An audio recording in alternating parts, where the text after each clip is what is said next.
हुआ। नहीं point of inflection तो नहीं हुआ क्योंकि पॉजिटिव है, लेकिन नहीं हुआ तो क्या हुआ, ये एक्सट्रीमा हुआ, और एक्सट्रीमा में कौन सा पार्ट हुआ, मिनिमम वाला पार्ट हुआ। ये बोल रहा है अगर गुरु पीठ देता है तो पाप नहीं लगता गुरु को, ये ध्यान रखिए।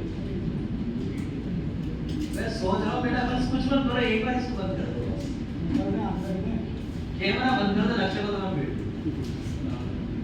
नहीं ये मैनेजर में बहुत बिल्कुल ही परमिशन दे रही, क्योंकि ये कभी सुधर नहीं सकता, बात करे बिना रह नहीं सकता। कौन कह सकता है इसको कराया हो,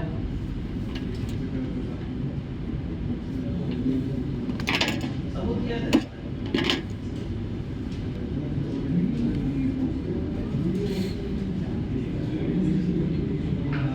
देखो भैया इसको इतनी प्यास लग रही थी कि 2 बोतल लेके जा रही थी, और इस बोतल को भी आधी खाली करके आधी भी नहीं खाली करके और पानी पीती है यार।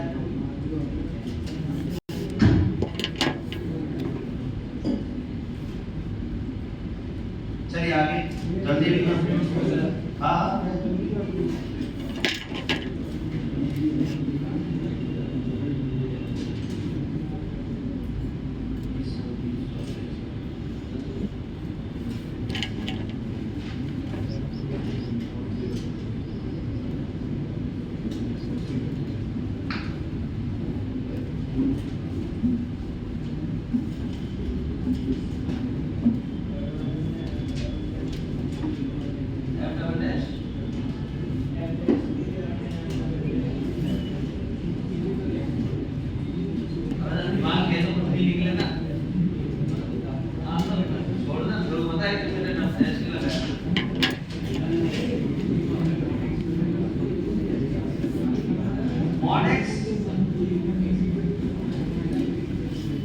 उसका डिफरेंशिएशन आएगा 0 है ना, एडजस्टिंग 0 0 होगा, क्योंकि इसका क्रिटिकल पॉइंट -1 है ना, तो -1 से नीचे -1 से वर्ग के बीच में और 1 से बड़ा, तो 0 एक पॉइंट आता है जो इस इंटरवल को सेटिस्फाई करेगा।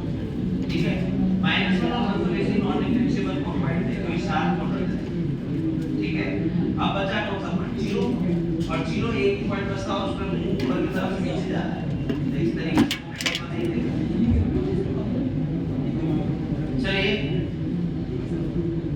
आप नॉट पर लिखे, हेडिंग नॉट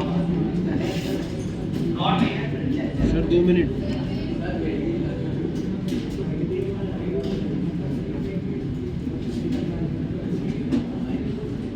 ये क्वेश्चन अभी लिखते हैं, लास्ट में लिखने जाते हैं।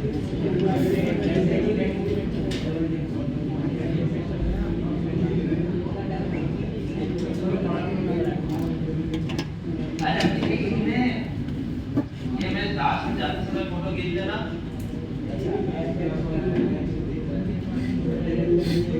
और जिनके पास मोबाइल कीपैड वाला है वो धीरे चले जाए।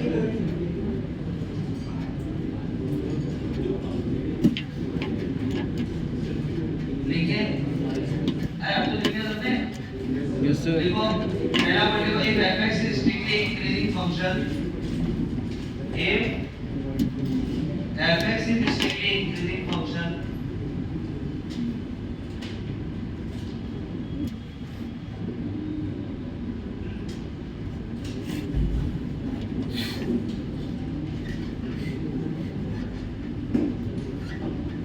or if fx is strictly increasing function on open a to b, on open a to b, then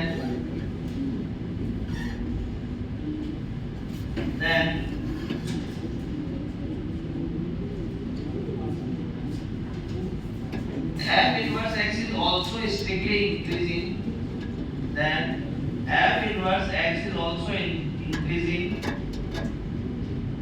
in f of a comma f of b open, simply open.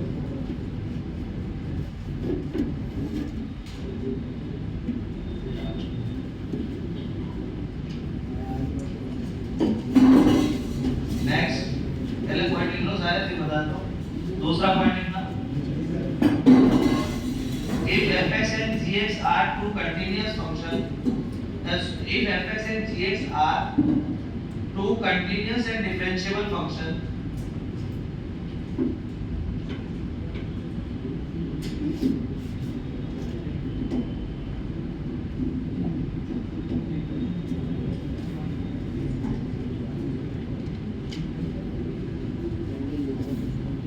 if fx and gx are two continuous and differentiable function, comma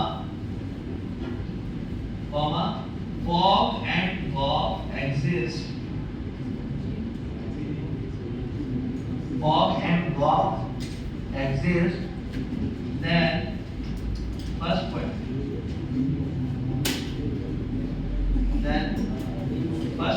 ना, अरे लिख लो यार, जो बोलो भी। If fx and gx are continuous and differentiable function, comma fog and gauge exist, then fog and gauge, उसका first point मिलना, fog and gauge both are strictly increasing function, fog and gauge both are strictly increasing function if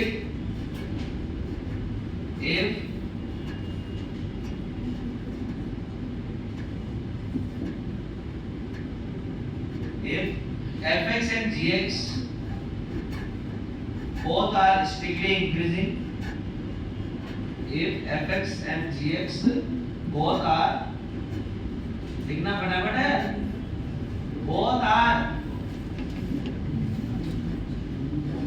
strictly increasing or strictly decreasing, both are strictly increasing or strictly decreasing। इसी का second point लिखो, fog and gauge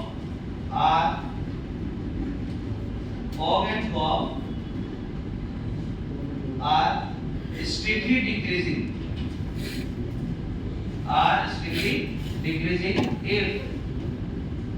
if among two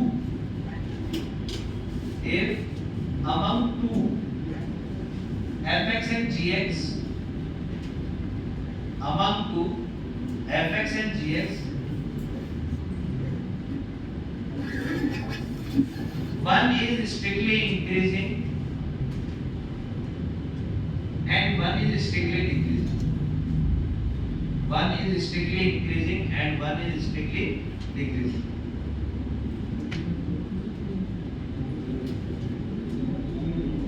next लिखो third point मतलब इसका third नहीं, third, ठीक है, लिखो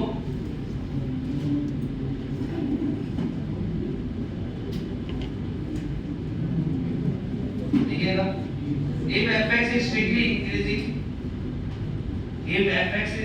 increasing, then minus fx is strictly decreasing,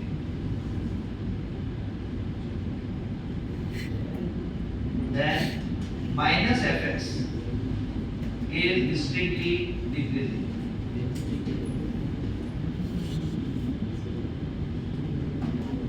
Next, fourth point, if fx is non-zero function, if fx is non-zero strictly increasing function, if fx is non-zero strictly increasing function,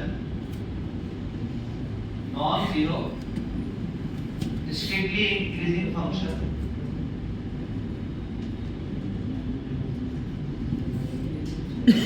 if fx is non-zero strictly increasing function, then its reciprocal is strictly decreasing function।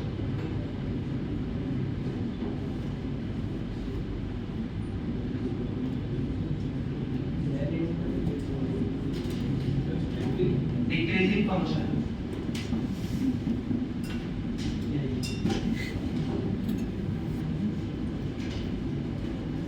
Next last point, if देखो इस last point है में सारा explain कर देता हूँ।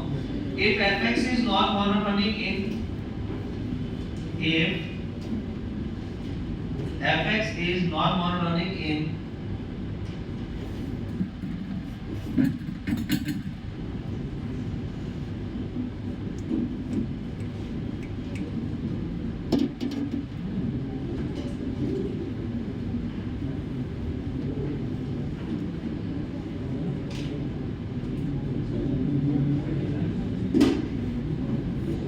fx is non-monotonic in closed A to B and also continuous in the same interval then the greatest and least value of the function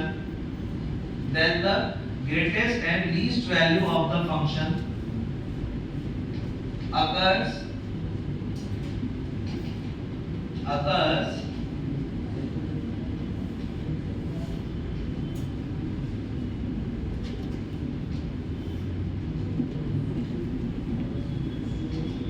then the greatest and least value of the function occurs either at f dash x equals to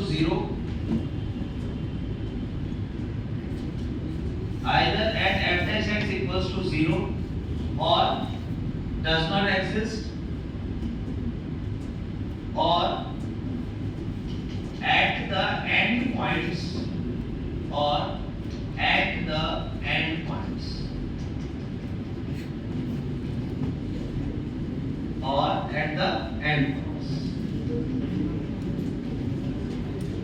अब सुन लीजिएगा, पूरा समझा रहा हूँ। जो भी आपने अभी तक लिखा है उसके बारे में पूरा सुन लीजिए।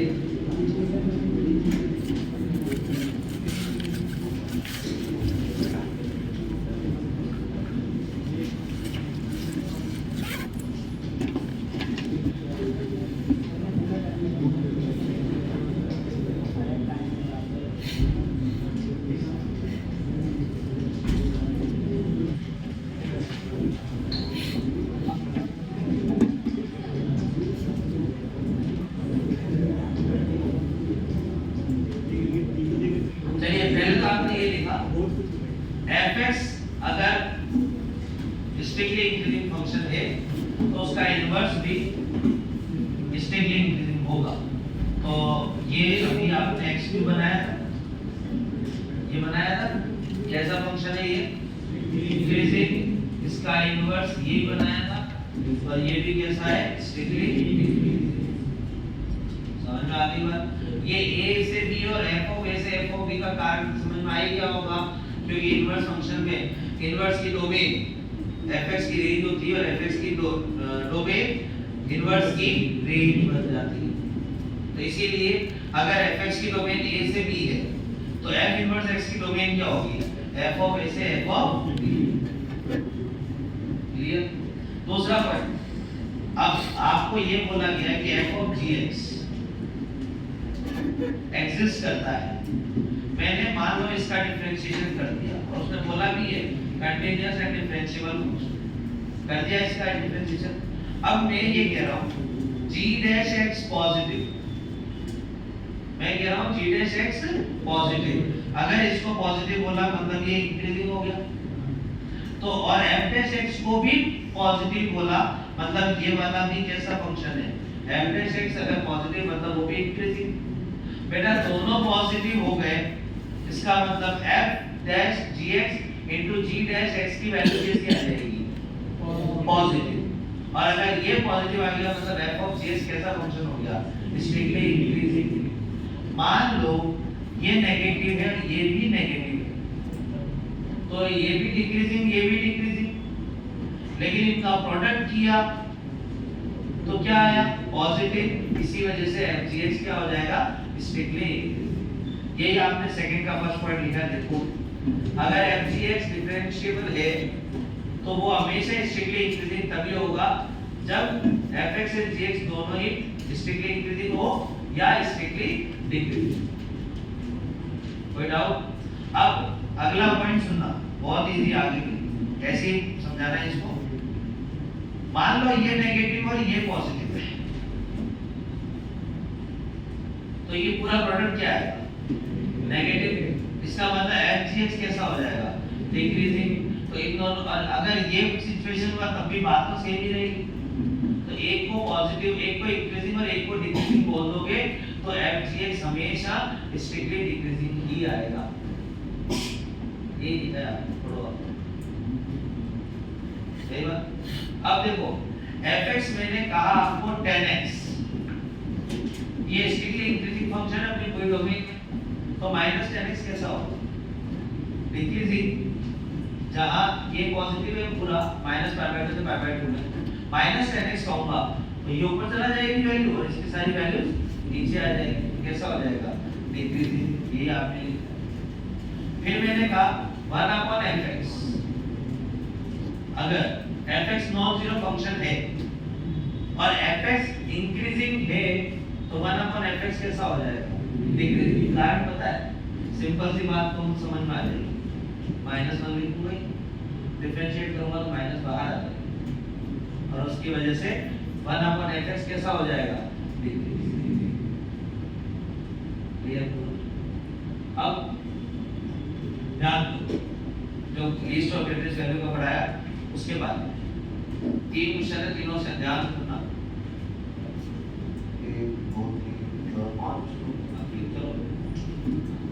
f'(x)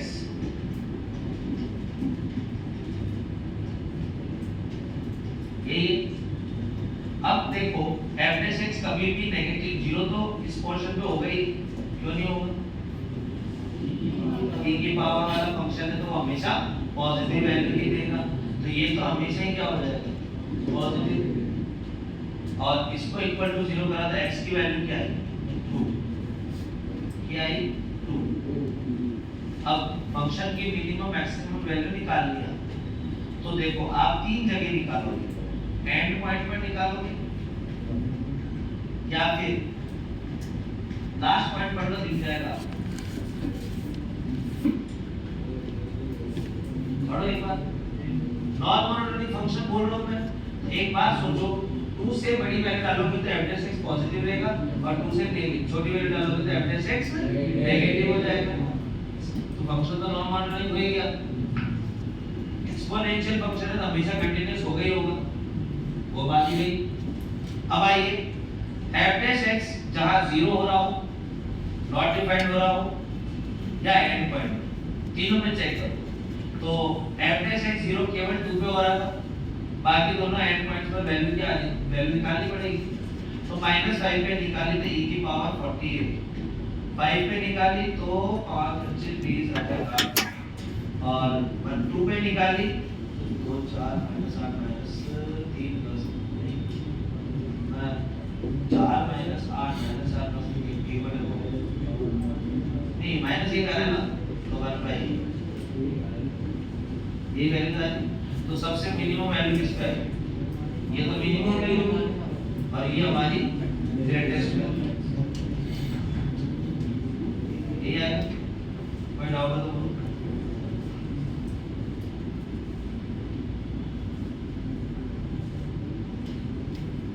अब देखिए इसको f'(x) निकालो, -3 sin 3x + 15 sin x, -3 sin x common लिया, अंदर फॉर्मूले में 3 sin x 3 sin - 4 sin square x sin 2x, 3 sin x बाहर ले लिया तो 3 - 4 sin square x -5।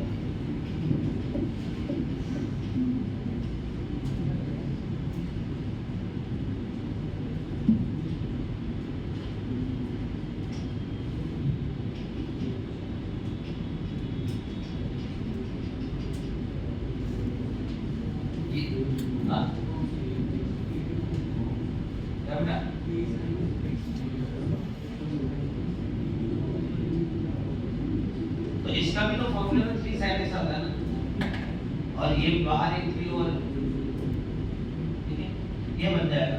अब देखो ये पोर्शन तो कभी नेगेटिव हो गई, सॉरी मतलब 0 हो गई, ये 6 से कांस्टेंट बचा क्या? sin x, ये जीरो होगा किस पे? पाई पे। इसी इंटरवल में निकालना है आपको। अब आप क्रिटिकल पॉइंट पाई का 2 पाई भी ले सकते थे। हाँ, sin 2 पाई भी तो जीरो होगा। 3 पाई भी ले सकते थे, 9 पाई, 10 पाई, 100 पाई कुछ भी ले सकते थे, लेकिन हमारे को वो लेने ही नहीं है, क्योंकि हम इंक्रीजिंग डिक्रीजिंग मिनिमम मैक्सिमम जो भी डिफाइन करेंगे हम डोमेन में ही करेंगे, और पाई के अलावा ऐसा कोई वैल्यू है ही नहीं जिसपे sin x जीरो होता हो इस डोमेन का।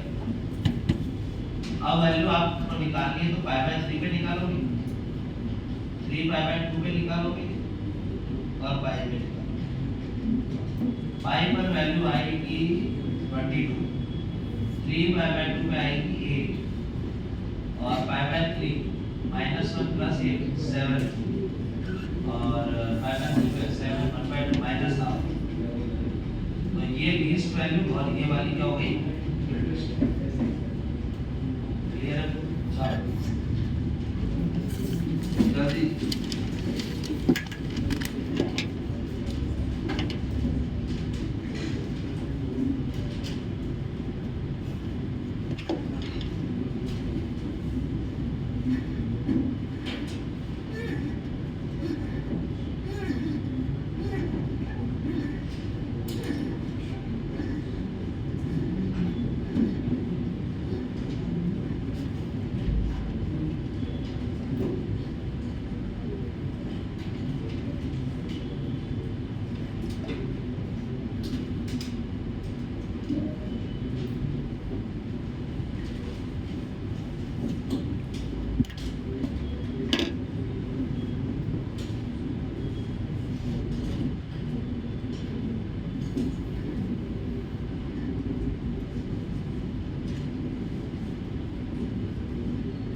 जल्दी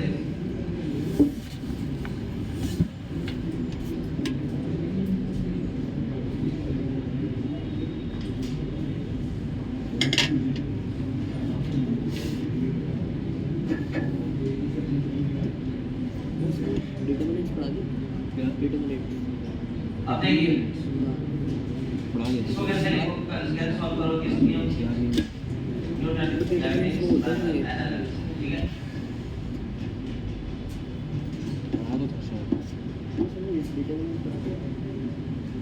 ये आएगा, इसमें x का डिफरेंशियल दोनों में 1 1 हो जाएगा। अब समझो sin x और cos x, sin x और cos x, x आपका कौन से इंटरवल में दिया, कौन से क्वाड्रेंट में दिया, मतलब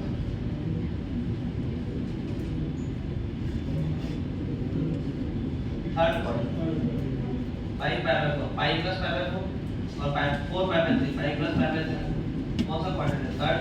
थर्ड में sin और cos दोनों क्या रहते हैं, नेगेटिव। इसका मतलब ये पूरा f' x हमेशा क्या रहेगा, नेगेटिव। इट इंप्लाइज f(x) कैसा फंक्शन है, डिक्रीजिंग। और बेटा जब डिक्रीजिंग फंक्शन डिसाइड हो ही गया तो नॉन मोनोटोनिक की बात तो हट ही गई। अभी पूरे डोमेन में डिक्रीज ही होता रहेगा, तो मिनिमम मैक्सिमम आएगी किसके ऊपर, एंड पॉइंट पर, केवल एंड पॉइंट। क्योंकि एंड मिनिमम मैक्सिमम जैसे एंड पॉइंट ये ग्राफ होगा, ये ग्राफ होगा, तो मैक्सिमम आई इसके बीच में किसी पॉइंट पर जिस पर f' 0 या नॉट डिफाइंड हो रहा होगा, ठीक है। लेकिन अगर मैं कहूं हमें ग्राफ ही ऐसा बन रहा है तो मैक्सिमम तो इस पे आ जाएगी और मिनिमम इस पे आ जाएगी। या ग्राफ स्ट्रिक्टली इंक्रीजिंग बोलता तो मिनिमम इस पे आती और मैक्सिमम इस पे आ जाएगी। लेकिन नॉन मोनोटोनिक होता तो ना ये फंक्शन तो पूरा ही क्या है, मोनोटोनिक। और जब फंक्शन हमेशा मोनोटोनिक होता है तो हम ये कहेंगे कि f(x) मान लो आपने इंटीग्रेट कर दिया इसको, तो -3 cos x + 4 sin x। अब 4π/3 पर वैल्यू निकालोगे और आप 5π/4 पे निकालोगे, तो 5π/4 cos के साथ 5π/4 थर्ड क्वाड्रेंट में cos की वैल्यू नेगेटिव, वो नेगेटिव और ये 3/√2 माइनस 4/√2। ये 5 अच्छा कांस्टेंट भी लगा है, अरे छोड़ो ना, क्यों मेहनत कर रहे हो, 5/4 तो 0 ही आएगी। 5/4 से 5/4 जा रहा हूं ना मैं, तो वैल्यू क्या आ जाएगी, 0। भाई आप यहाँ 5/4 लिखो, यहाँ 5/4 लिखो, तो जब वैल्यू मिनिमम भी वही मैक्सिमम भी वही, तो पॉइंट भी वही हो गया, और उस पॉइंट पर एरिया कितना हो गया, 0। तो जब 0 हो गया तो ये रेफरेंस इंटीग्रल की वैल्यू कितनी हो जाएगी, 0। हमें निकालनी है 4π/3 के लिए, तो 4π/3 के लिए निकालूंगा तो इंटीग्रेट करा, इंटीग्रेट करके यहाँ पर लिख दो आप x और यहाँ लिख दो आप 5π/4, तो माइनस 4π/3 के रूप में इसको यहाँ से करेंगे,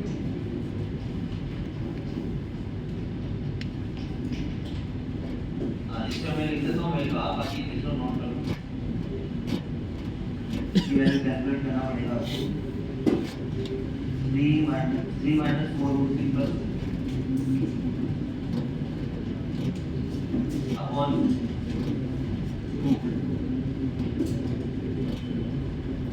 ये इसकी मैक्सिमम हो गई, ये इसकी मिनिमम। अच्छा बिना मैंने सोचा कैसे लिखा, ये इस पर मैक्सिमम आएगी और इस पर मिनिमम आएगी।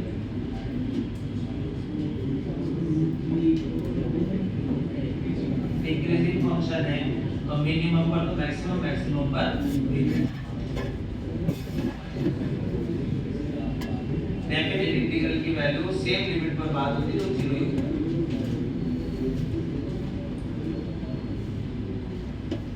Next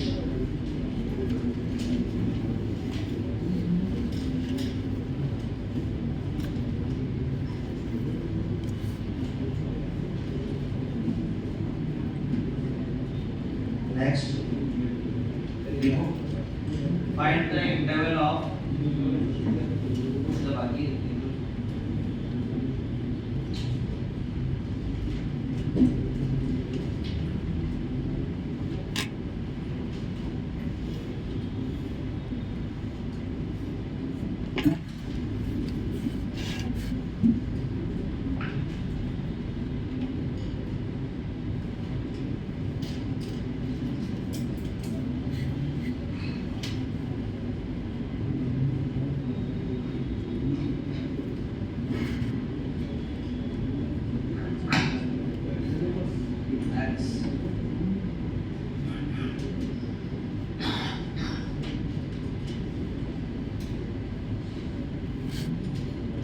find the interval of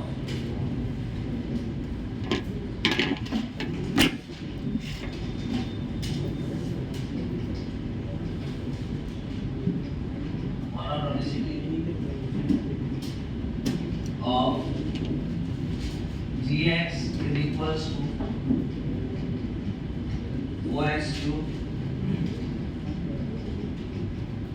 9x square plus xx.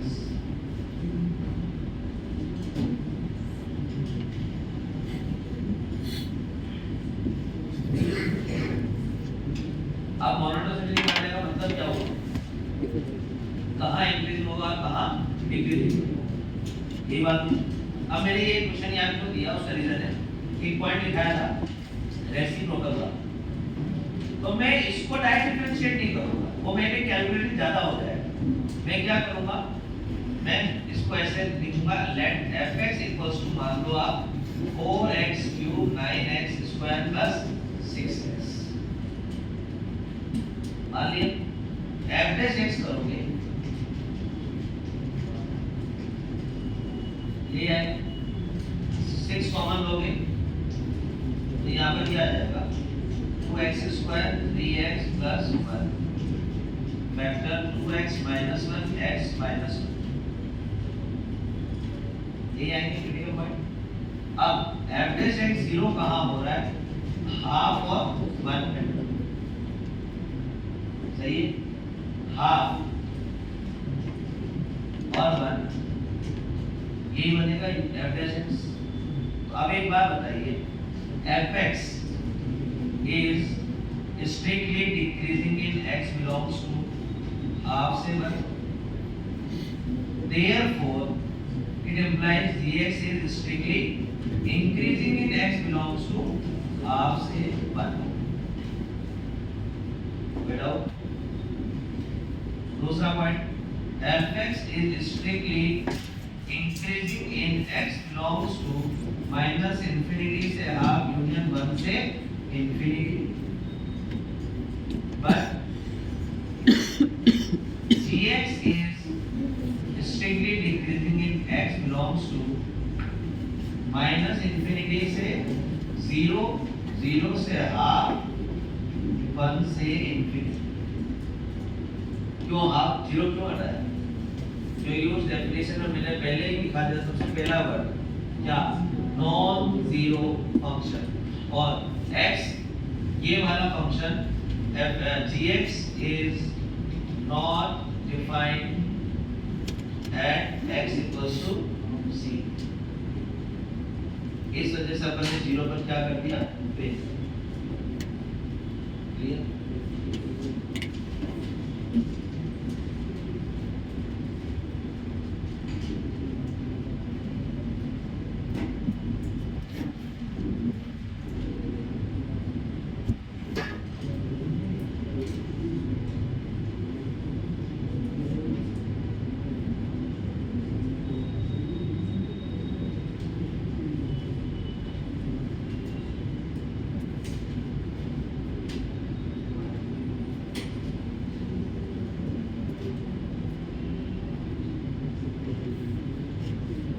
Next, हाँ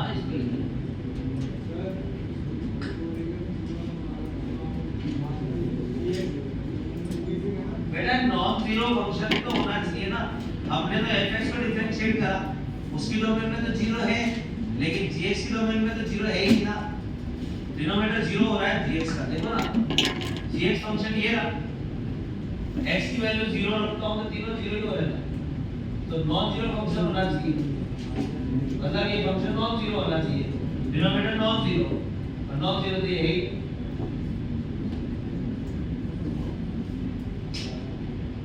नेक्स्ट लिखो, find the critical points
critical points of the following function.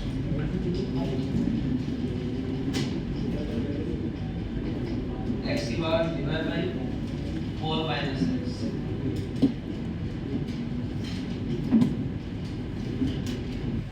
e की power x upon x minus 2.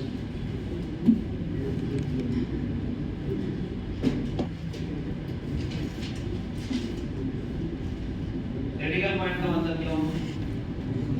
f dash x 0 या not f dash x निकालो.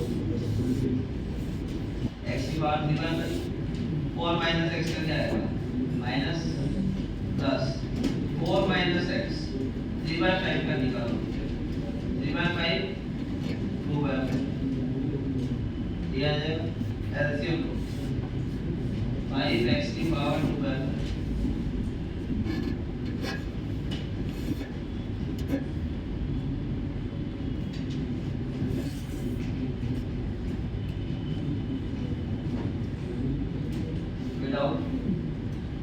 अब एक बात बताओ, f dash x critical point directly निकालना है लोगों को. f dash में तो कमेंट करना ही नहीं. क्रिटिकल पॉइंट क्या होते हैं? x इक्वल्स टू 0 एंड 3/2, क्योंकि 3/2 पर f dash x 0 हो रहा है और 0 पे f dash x नॉट. अगला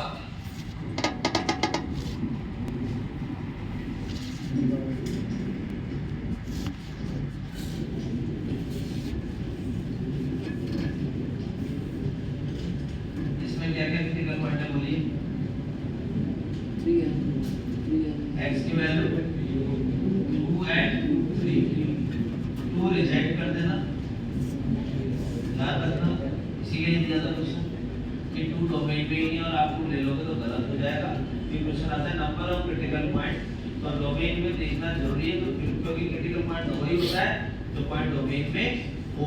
ये 2 क्रिटिकल पॉइंट ले लो, इसका मतलब 2 पर वैल्यू या तो मैक्सिमम या मिनिमम आ रही होगी और 2 तो डोमेन में है ही. इसका मतलब है कि only x equals to 3 is the answer.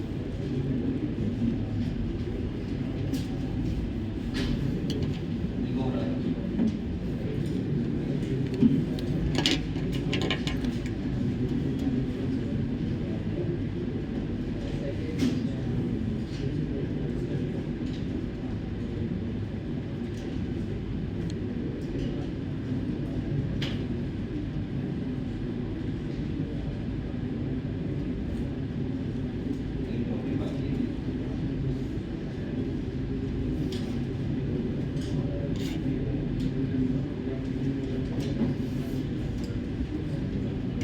लिखिए.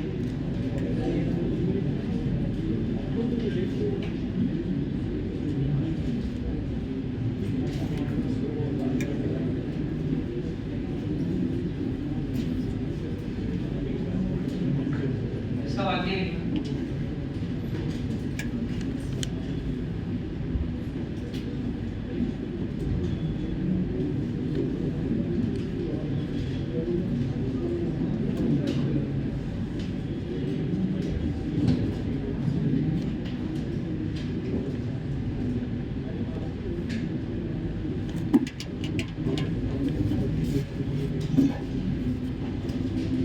find the point of reflection of the following.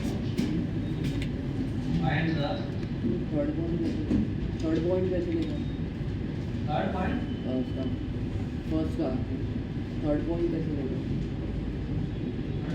Third का थर्ड पॉइंट का निकाला मतलब वो थर्ड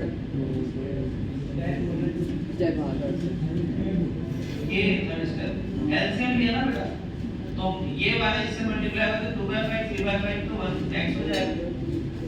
ये -5x ये 12 - 3x. लिखो find the point of reflection of the following function.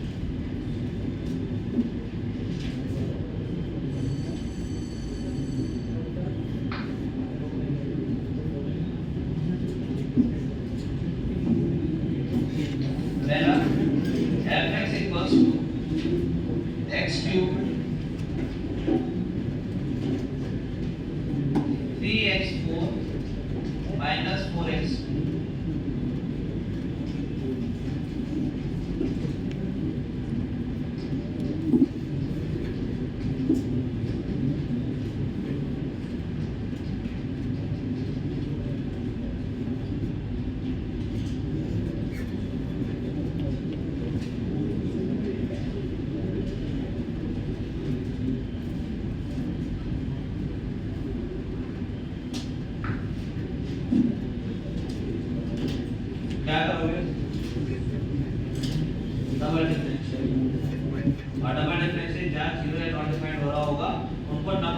पे बनाओगे और साइन चेंज करा होगा तो पॉइंट ऑफ इंटरेक्शन नहीं हो रहा होगा तो वो छोड़ देंगे, क्योंकि हमें क्वेश्चन ने क्या मांगा, पॉइंट ऑफ इंटरेक्शन।